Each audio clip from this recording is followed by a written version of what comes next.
But we were talking about energies. Kalbėsime apie energijas. And we as human beings have our three dimensions of body, speech, and mind.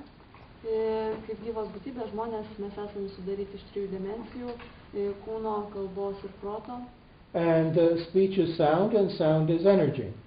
Kalba yra garsas, o garsas yra energija. So this refers to our entire dimension of energy. Ir tai nurodo į tą visą bendrą energetinę dimensiją.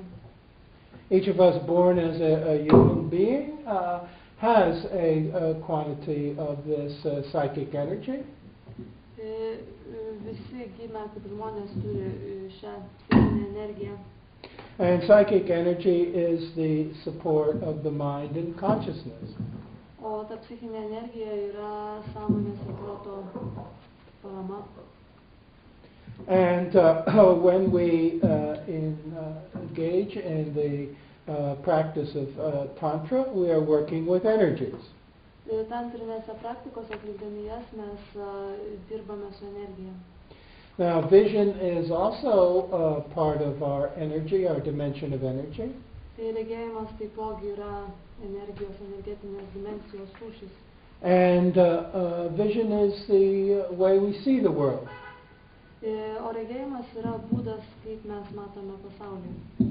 So when we practice meditation, in the case of Tantra, Kuomet praktikuojame meditaciją tantros būdu, there's a lot of visualization practice. Yra labai daug atliekama vizualizacijos praktikų. This is sometimes difficult for us Westerners. Kartais tai yra sunku mums vakariečiams. Because our education doesn't emphasize visualization. Nes mūsų išsilavinimas nepabrėžia vizualizacijos. But children always have this capacity. Vaikai visada turi šitą gebėjimą. And it's possible for us to cultivate and develop it. O mums yra įmanoma jį išugdyti, išplėtoti. Also, this Western term, magic, refers to working with energies. Tas vakarietiškas terminas magija taipogi nurodo į darbą su energijomis. There's nothing at all supernatural about this. Nėra nieko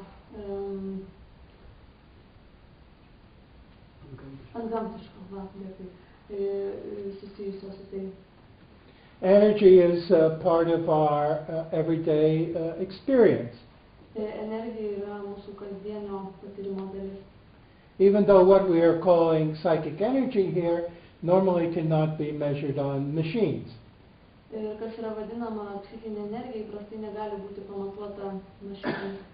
But our human body is a much more sensitive instrument than any machine. O mūsų žmogaus kūnas yra kur kas jautresnis už bet kokią mašiną. And our body feels the presence of energy. Ir mūsų kūnas jaučia energijos egzistavimą. Not only our own energy, but energies emanating from outside of ourselves. Ir ne tik mūsų pačių energija, bet ir kitas energijas. From other human beings and from animals. Iš kitų žmonių, iš gyvūnų. But also from objects and places that are external to us. Bet taipogi ir iš vietų bei objektų, kurie yra išoriški mums. For example, if we go for a walk by ourselves in the forest, Kuomet einame pasivaikščioti vieni į mišką, we soon come to experience the energies which exist in the forest. Mes jaučiame miške egzistuojančias energijas. Now, each of us as a human being has our own, we have our own personal energy field.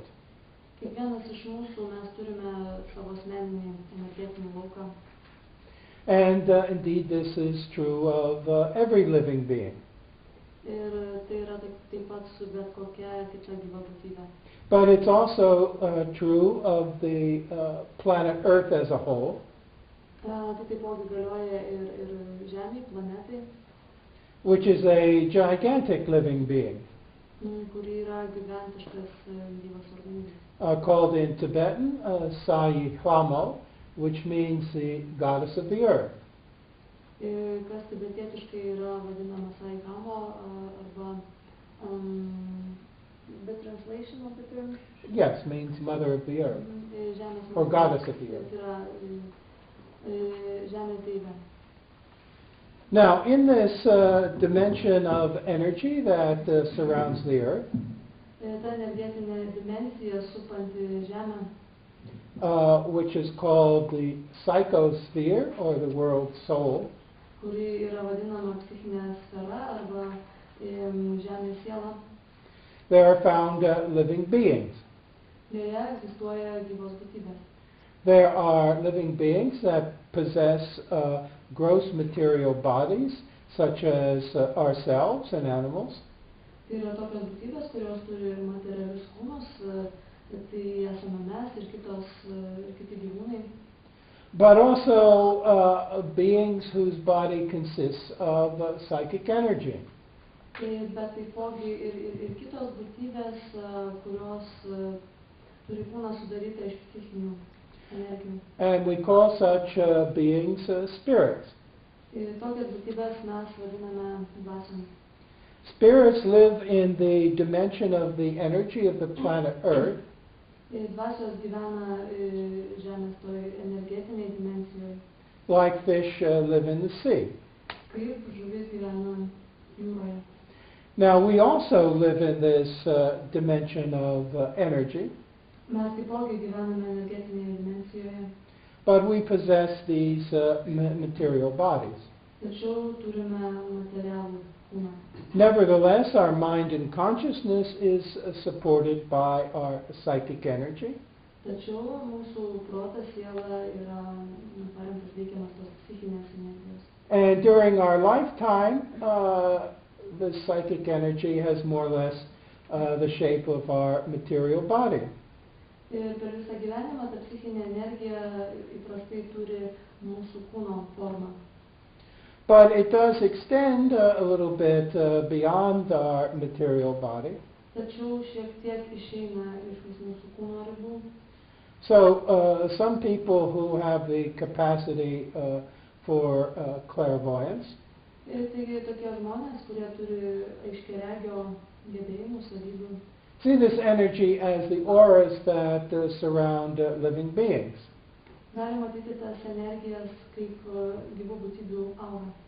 But this psychic energy can also be detached from ourselves Ta energija gali būti ir atribojama nuo mūsų and projected into an external object or even a place. ir gali būti nukreipiama į kokį nors išorinį objektą arba vietą. So this is a very important element in Tibetan practice. Tai yra labai svarbus tibetietiškų praktikų elementas. Now, energy in itself is neutral. Energija pati savaime yra neutrali. It can be positive or negative. Tai gali būti arba teigiama, arba neigiama. In the same way, the spirits can be positive or negative. Ir tokiu pačiu būdu ir dvasios gali būti arba teigiamos, arba neigiamos. Now, at the moment, we are all living human beings in this room. Šiuo metu mes esame visi gyvos būtybės šiame kambaryje. But eventually, our bodies will grow older and we will die. Bet su laiku mūsų kūnas senės ir mes mirsime. But this is not the end of the story. Tačiau tai nėra istorijos pabaiga. Our mind and consciousness will continue Ir mūsų protas ir sąmonė tęsis. after the death of the material body and the material brain. Ir po mūsų materialaus kūno ir smegenų mirties. because it is supported by psychic energy. Nes šitie dalykai yra paremti psichinė energija.